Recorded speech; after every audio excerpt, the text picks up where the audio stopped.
Cheki madem, nimewashow aje. Hapa nje naishi tu kilavish Nimemwambia tu shule tu ndio inatufanya tukae the same.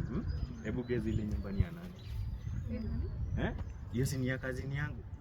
Hata ile nyumba pale, unaona ile vieti iko pale? Hiyo ni ya shosho yangu.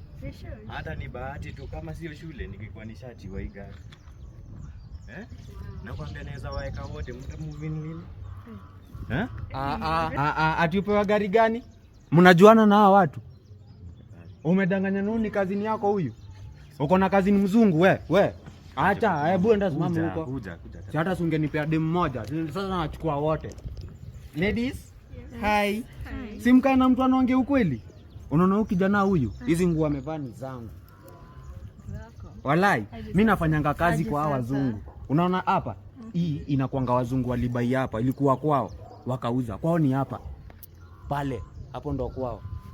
Sasa wazungu walikujanga wakabai hapa, wao wakauza na hakuna kitu walijisaidia nayo. Anaomba luku hata saa hii. Waliuza pesa mingi hata sijui hizo pesa walipeleka wapi. Hata shule hakupelekwa.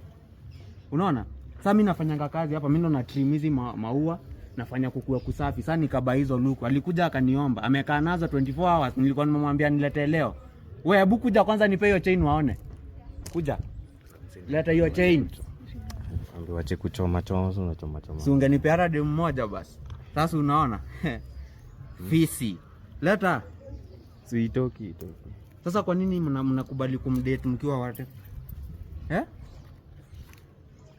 Hata wewe naweza kurelease. Acha nibaki na huyu peke yake. Si ndio? Ama kuja. Unataka kuamini kwao ni pale? Acha nimwambie change. Kujeni muone, enda uchange. Twende uchange sport pesa. Twende uchange. Jinga. Enda uchange. Hata huko umeambia umeacha blanketi nje. Umeachiwa mpaka mahindi uende usiage, hujasiaga mjinga. Enda uchange nguo zangu. Nakwambia unipeanga hata demu mmoja. Nini unataka kwa fisi hivyo?